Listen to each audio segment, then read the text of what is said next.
Hai murid-murid, selamat pagi semua. Hari ini bersama Cikgu Suzana, kita belajar lagi pelajaran pendidikan moral tahun 5. Okey, hari ini kita akan belajar tentang melaksanakan projek based learning pendidikan moral yang bertajuk Kotak Kebaikan.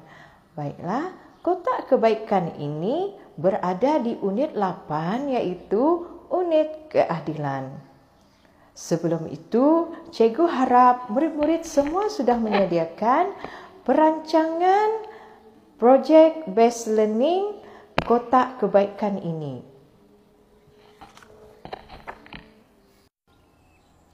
Baiklah, murid-murid boleh membuka muka surat 1 perancangan kotak kebaikan PBL ini.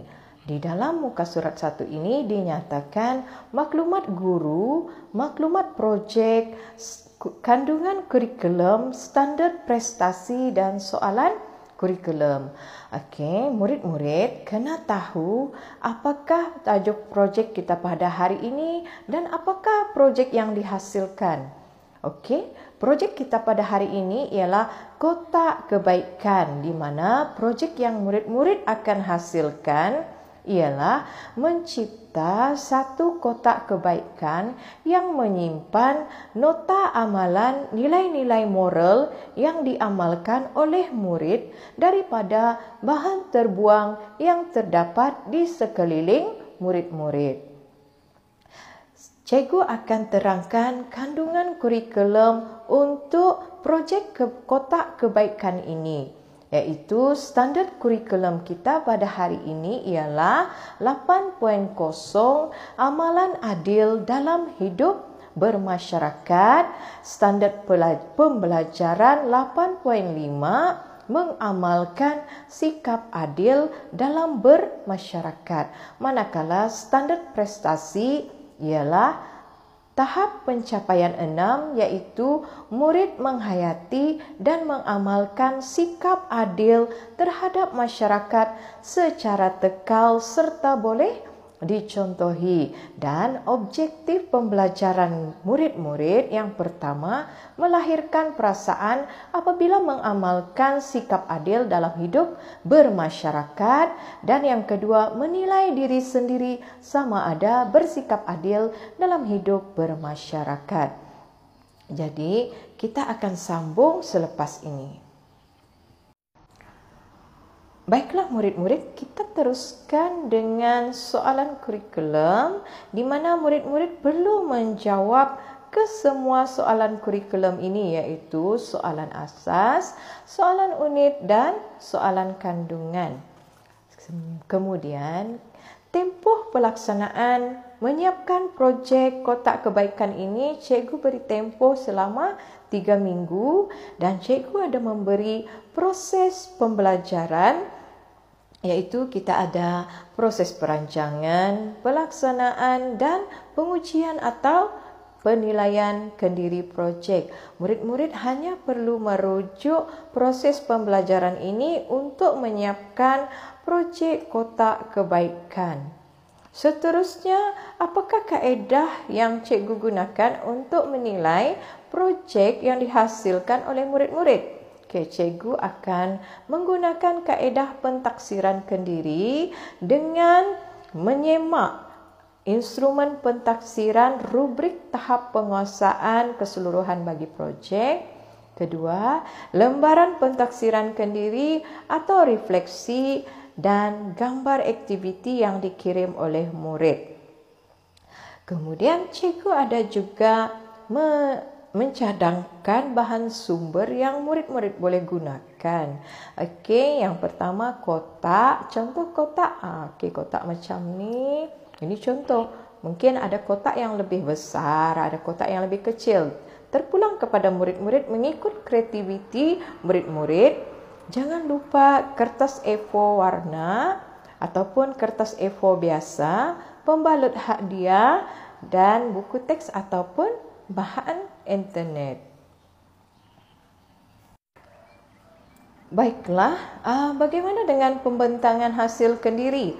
Murid-murid boleh merekod pembentangan murid-murid melalui video dan menghantar kepada cikgu ataupun membuat pembentangan semasa sekolah bersemuka nanti.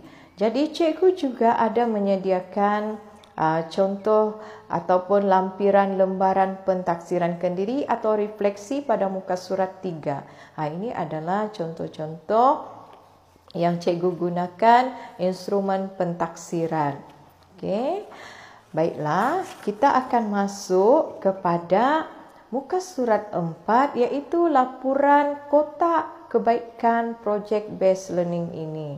Jadi, untuk ini cikgu akan terangkan bagaimana murid-murid mengisi laporan ini.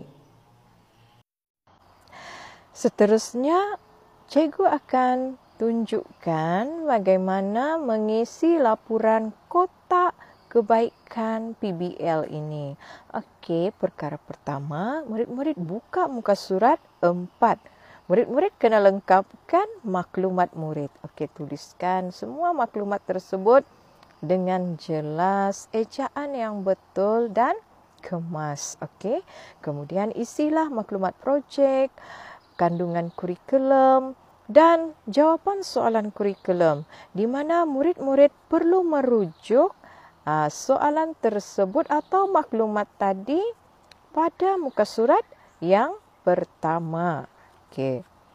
Seterusnya, murid-murid juga boleh menjawab soalan kandungan muka surat 5. Tulislah dengan tulisan yang kemas dan pada muka surat 6 ada dinyatakan objektif projek. Murid-murid kena membaca semula objektif ini adakah tercapai dan jangan lupa mengisi jadual pelaksanaan projek. Murid-murid hanya menulis tarikh. Okey, bila murid-murid laksanakan aktiviti tersebut, tulislah tarikh bila murid-murid laksanakan pada muka surat 6. Kemudian selepas sahaja murid-murid menyiapkan projek kebaikan ini, projek kotak kebaikan ini, murid-murid boleh mengisi penilaian ataupun pentaksiran kendiri refleksi murid pada muka surat yang ke-7. Apa tajuk yang murid pelajari? Mengapa murid perlu mempelajari tajuk ini? Bagaimana murid tahu yang murid sudah memahami tajuk ini dan apakah pengajaran yang murid-murid perolehi setelah mempelajari topik ini dan berjaya menghasilkan projek. Okey. Murid-murid juga perlu mengisi rubrik tahap penguasaan keseluruhan bagi projek ini pada muka surat 8. Murid-murid baca pernyataan tadi. Ada 11 pernyataan dan murid-murid hanya perlu menanda ya ataupun tidak. Okey. Dan pada muka surat yang ke-9 ada gambar penerangan ringkas projek murid. Okey, jika murid-murid tidak dapat meletakkan gambar-gambar tersebut, murid-murid boleh meminta bantuan daripada cikgu untuk menyimpan ataupun membuat laporan gambar projek murid-murid. Okey, murid-murid, apabila kotak kebaikan tadi sudah siap, ini contoh sahaja sudah siap, apa yang murid-murid perlu lakukan? Okey, murid-murid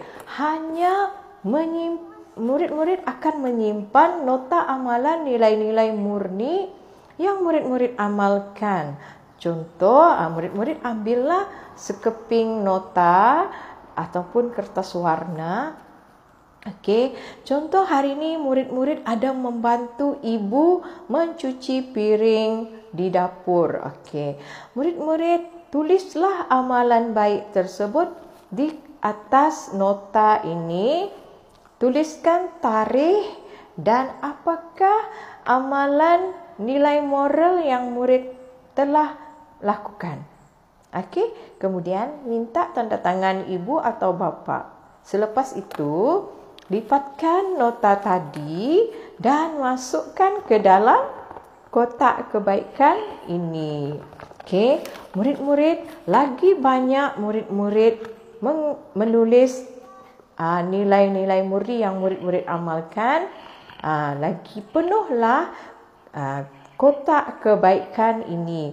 Jadi, apabila buka sekolah nanti, murid-murid hanya perlu menyerahkan kotak kebaikan ini yang berisi nilai-nilai murni yang murid-murid telah lakukan sepanjang PDPR ini. Okey, jadi cikgu harap murid-murid faham tentang bagaimana menyediakan ataupun menghasilkan kotak kebaikan ini. Jadi, kita jumpa lagi di tajuk yang lain bersama Cikgu Suzana. Bye.